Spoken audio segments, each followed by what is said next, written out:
Kasper, how do you reflect on Tuesday night and the atmosphere, the result, the performance? When you look back at it now, what's your thoughts and emotions? I think it was a very good performance. Very complete in many ways. Started the game really well, went behind, and then we needed to show, the character and the belief, the determination, the composure to get back into the game. Worked our way back in, and I thought it was a performance that had everything. Said afterwards he felt the squad were playing as if they had a point to prove in the competition. Do you feel that point was proved after Dortmund, a bit of criticism and whatnot, but feel as if you've kind of blown that out of the water with that result and performance, I suppose? I don't know. To be honest, I don't really view it like that. With the greatest respect to you guys, I don't read what you guys write, because it can be quite ruthless sometimes, and it needs to sell. So for me, I looked at the Dortmund game. It was a one-off. I knew that wasn't indicative of the team that we were or where we were. They hit their best day, we hit our worst day, and when those two collide at the level of the Champions League, then that can happen. But we showed in Atalanta, and we showed against Leipzig exactly the type of team that we are. We showed it in pre-season when we played both Man City and Chelsea. That we do have the ability, when we move the ball fast, to go and cause a lot of trouble for every team, and we certainly did that against Leipzig. In terms of the outlook of the competition now, fans quite rightly are dreaming of even automatic 1 to 8 rather than just the playoff spots or whatnot. For you guys, how do you view the outlook after the first half of this competition? Next game, no more than that. I think that's probably the biggest mistake we can make is to get carried away. This is a ruthless competition. If we are performing at the level that we were against Atalanta defensively, and particularly the entire performance against Leipzig, then we have a good opportunity to progress. But it's about staying humble. It's about staying grounded now, not getting too carried away. I think that'd be a mistake on our part. Fairly different challenge comes now away to Kilmarnock, and all the challenges it brings with the pitch and everything else. Your thoughts on that game? Obviously, they've shown against Rangers just how dangerous they can be at Rugby Park. I suppose this is one that you're going to have to be very much on your game at. This modern football, you have to be on your game in every single game. There is no easy games, and we are in no way expecting an easy game on Sunday. I think that's the beauty and the challenge playing at a club like Celtic is you have to be able to adapt to all the different competitions you're in. You play a semi-final one day, then you play in the Champions League, and then you play in the league. You have to be able to cope with that demand, the physical demand, the mental demand, and we've shown all the way through the season up to now that we've been able to do that. And now it's a new challenge. Like I say, Tuesday's gone. We're not thinking of that anymore. That was a great night, fantastic night for all of us. But midnight we park that and we move on to the next one. The next one's Kilmarnock, and that's going to pose a lot of challenges in their own right. You mentioned their result against Rangers, so we're not taking anything for granted. I think that's a big strength in this squad, is that we don't get carried away with ourselves. We don't take things for granted. We have to work hard. We know that going into any single game in any competition, you have to outwork the opposition. If you don't, then you're going to have a difficult evening. Kasper, you talk about not getting carried away, staying humble. But is there more to come from this side? It's still fairly early in the season, and you've delivered so many good performances so far. Time will tell. Like I say, I think it's one of those things that will obviously be discussed in the media and discussed amongst fans, and as a football fan myself, you always look forward and dream, but our job is not to look more forward than the next game. Next game deserves our full attention.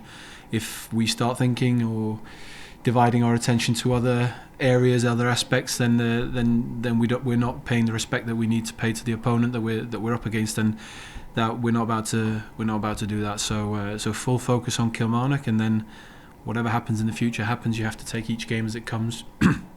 You can't go thinking of 2 games ahead. That just never works. You say you take it each game as it comes, can't look too far into the future, but I take it you, as a senior player and the squad in general, you're not putting limits on yourselves. You're not saying this is what we can do or this is what we can achieve.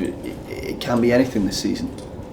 I mean, I've been in football long enough to know that you can lay every single plan and have every single dream you want, and it can happen and it can't happen. So, like I say, it is one game at a time. It's really boring, and it's probably not what anybody wants to hear, or any. It's not going to generate any headlines. It is as simple as that's our job. Our job is to be professional, and our job is to look at the next game, no further. Instead of looking forward then, looking back at your time since you've been here, how would you assess it so far? Has it been what you expected? Did you expect to have won so many games already this season?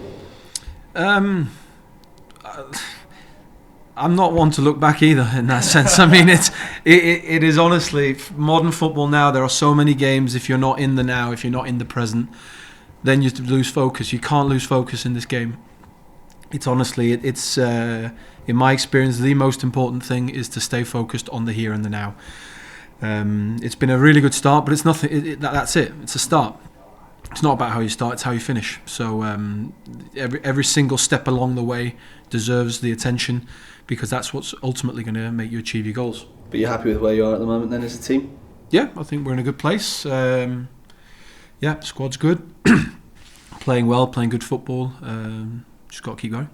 What are you enjoying most personally about being at Celtic? Your work at Celtic. Well, the whole package really. The day-to-day life is good. Playing in a full stadium at Celtic Park doesn't get much better than that. The support when I walk around town, speak to people, it's it's a massive club. Travel around the world with your national team, you realise that Celtic's everywhere. So yeah, it's been really enjoyable. We spoke to him, and you come up here in kind of similar circumstances to Joe Hart. We heard him at the weekend. During the week you'd have seen him as well. He always mentioned about how he was always learning. It was a kind of new experience, gave him a kind of almost a new lease of life. Is that the type of feeling that it can give you coming here, a different place, and experiencing this? I wouldn't say it was a new lease of life. I think life, and particularly football, is about progression, is about learning.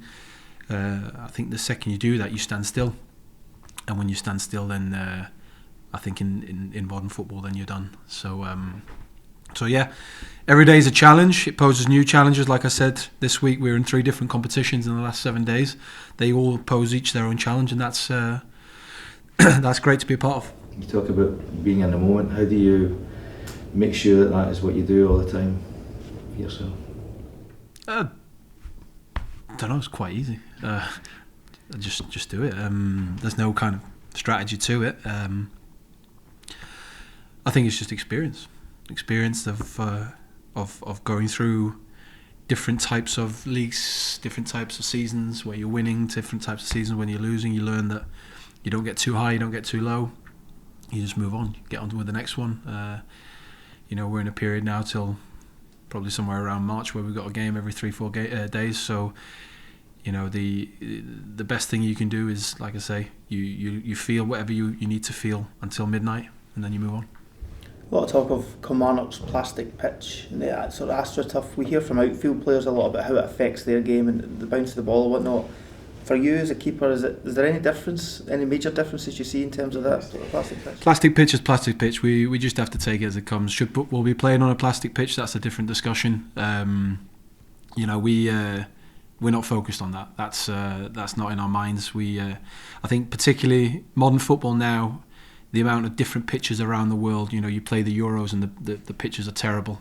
You come to different places all the time where pitches can be great, they can be bad. You just got to get on with it. You got to learn. A lot of players have grown up playing on plastic pitches, so it's not an excuse. It's just part of football. But I think next year or the year after they're not going to be used anymore. So that's probably a positive. Kasper, can I ask you about the atmosphere at Celtic Park on Wednesday night? Even to myself, it seemed even louder than it usually is. How does that rank in terms of the experiences you've had in your career? It's right up there, for sure. That was really loud. Let's put it that way. I have a lot of friends from my young days who travel around, watch me play, and they were at the game the other night, and yeah, they said that was special. So it's right up there.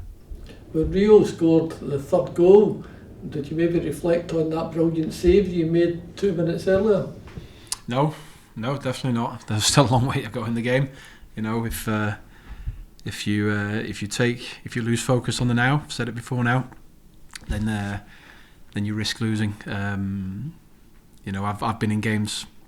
I think Tottenham at home were 2-1 up with 10 seconds to go, ended up losing 3-2. So at this level, anyone can hurt you at any time. So focus was fully on the next 15, 18 minutes or whatever it was that was left. It was a pretty good save, right enough.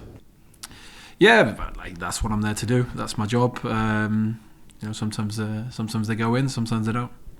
The game against Aberdeen at Hampden, we didn't really have much to do that day, but the team were absolutely sensational. I think that's the best I've ever seen Celtic play at Hampden. Yeah, I mean, listen, I think I think your assessment of my game in there that's very much how people used to view goalkeeping, and you don't have much to do when it comes to saves.